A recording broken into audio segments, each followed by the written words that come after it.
So I've gotten some questions about codes, so that's what I'm going to go over today. My name is Greg, and you're watching How to Play Paintball. Alright, so now with coaching being taken away from the NXL, it might seem kind of weird to have codes.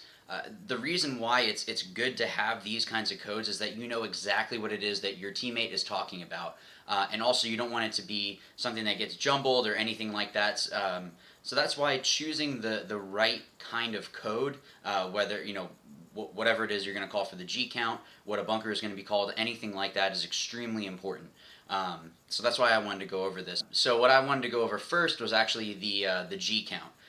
A lot of people use G's, G1, G2, something of that nature. The problem with G's is that it sounds too much like D. If you remember from the other video where I talked about, when Paintball Access is showing a match, they'll say, hey, he's in D1, D2.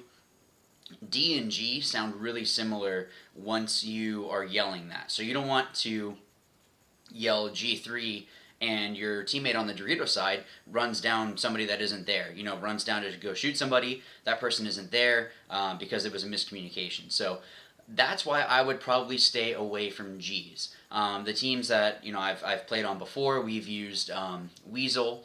So you say Weasel 1, Weasel 2, Shock. Shock 1, Shock 2 is something I've heard before. Eagle, Eagle 1, Eagle 2. I've heard Gator. Actually, at the Collegiate Nationals, I was helping a team, and that's what they used was Gator. So that's stuff that you can hear cross field and know exactly. Okay, that's the G count. I know exactly what it is. You just want to have something that everybody on the team knows exactly what it is that you're talking about.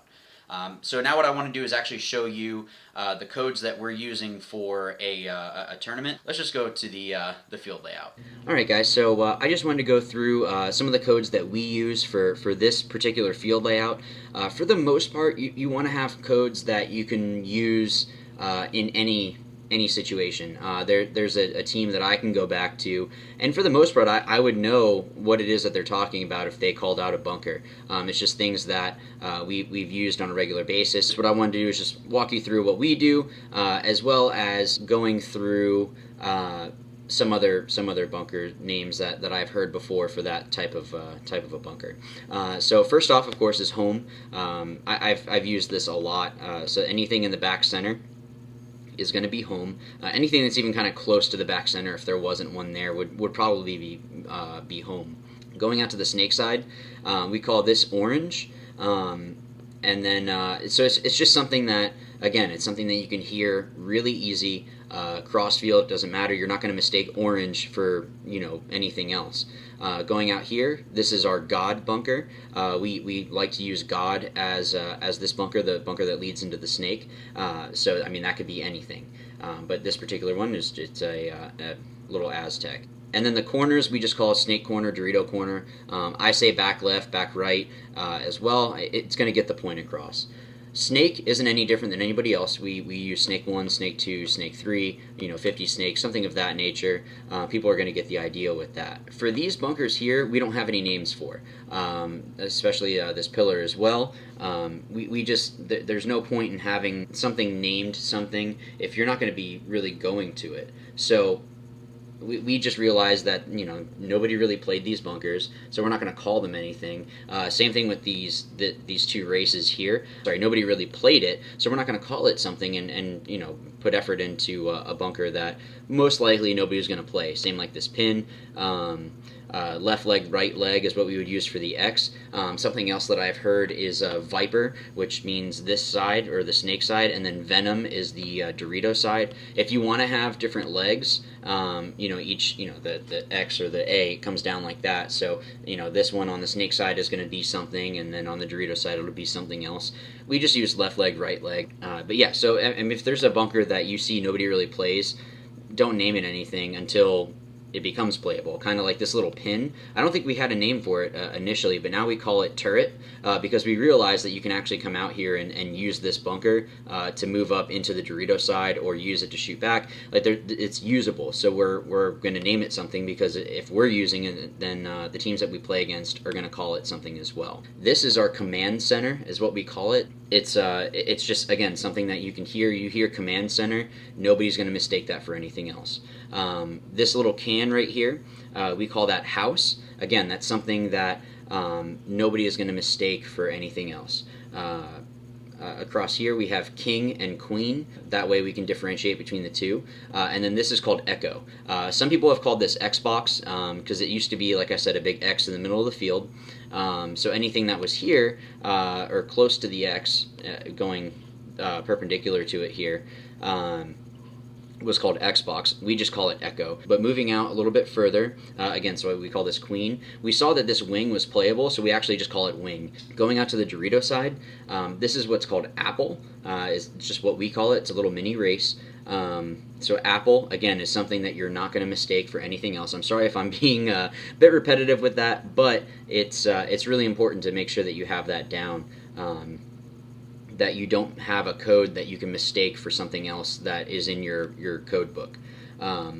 Moving up, this is California. I'm sure you've heard me say that in the last video. This is Baby, that's Beast, and then Cobra. Now, what I've heard on this Dorito side before, from, again, teams that I've played with before, it would be 100, probably 200, 300, 400, 500, or 10, 20, 30, 40, 50. Sometimes if there was a gap, it would just go 10, 30, 40, 50. 50 just meant that it was the 50 whatever on that particular side of the field. I know teams that like to have the Cobra on the snake side, so like that would probably be Cobra with a team that I've played with before. Something that's really important is to have, if one side of the field is clear. When I was coaching Florida Atlantic University, we had white and then Comanche. I know that sounds really weird. It used to be white and black, but black sounded like flag. So some people would hear black and they would run for the flag, and there would actually be somebody on the snake side and they would get shot. So it was white and Comanche. You can do red and blue. I've been on teams before where it was different parts of the state. So when I mention having a Dorito side or snake side clear code, you need to make sure that everybody knows from what bunker over. So if we were going to be doing Comanche and white, I would probably consider anything over from the this can over to be Comanche. So somebody could still be at home, but you can still wrap on the outside and not really have to worry about the person at home. So long as this person's shot, then they're out. Then it would be Comanche. It would be white on this side if everybody from the tower over is out. But if that bunker isn't there, then maybe it's the can or the orange over. So you just want to talk with your team and figure out what exactly is going to be the best code for you guys. I mean, the biggest thing, and I know I've said it already, but the biggest thing is to remember to have codes that you know exactly what it is that your teammate is saying and exactly where that is on the field. For the most part, we follow that. It's usually going to be Apple or Orange or God, things like that. Or on the Dorito side, California Beast, Cobra. That's usually the kind of thing that we do. Something else, if you want to be a little bit more in depth, is with the G count. I've heard Monday, Tuesday, Wednesday, Thursday, Friday, which again, it's not something that you'll mistake. And also I've heard like 54, 34, which the first number is the guys on your side, and then how many guys are left on their side of the field. So if it's 54, that would be a G1, so it'd be 5 on our side, 4 on their side. If it's 15, that means that it's a 1 on 5, with you being the 1. So that one's not the most fun, but if you want to get more in depth, people have used that before, and it's really good because they know exactly what it is that is on your side of the field, and also what's going on, how many people are left on that side of the field. But like I said, we use Eagle, and again, I've heard Kill, Weasel 1, 2, Monday, Tuesday, whatever it is that you'd like to use, just make sure to stick with it. And if you do go with D1, D2, I would say maybe go with the Monday G count. So it's Monday, Tuesday, so you don't hear D1, think it's somebody saying G1, and then they get shot out. Some people use different celebrities for if there was one person left, so you could do like Obama back left, or Britney Spears back right, and that just meant that there was just that one person left, so people knew to get on it and run down the field to shoot that person. Another one that I really like to use is story time, especially now with it going to timed matches. You want to kill off as much time on the clock as possible if you're up on points. So we would yell story time, and that just meant to slow down and play a more defensive game than playing really aggressive to kill that time on the clock. And what's also good to have, I know Damage uses this, they'll say recon. That just means that that person doesn't know where other people are on the field, so whoever's next to them can say, oh, it's this or that. Military calls are good because that's the point of them doing, is that they can yell that and people know exactly what it is that that they're talking about. So I've seen even like Alpha, Bravo, and then that just means that Alpha and Bravo, maybe that's Charlie. So you can really play around with it. You want to find something that that your team is comfortable with, and something that just makes sense. Guys, that's the video. Thank you so much for watching. I really appreciate it.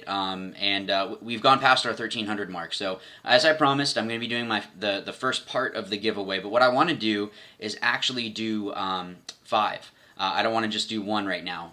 So rather than me doing a raffle like I've done before, what I want you guys to do is leave a comment down below, and that'll enter you in. But in that comment, put something that either a tip that I've given you that has helped you out, or maybe something that I haven't done a video on just yet, and as just explain how that would help you out in your game. The 5 best, I'm gonna respond back to you on YouTube. If you follow me on Facebook, I'll also put it on there as well, and I'll also put it on the website as to who the winners are at howtoplaypaintball.com. Leave that comment down below, and good luck.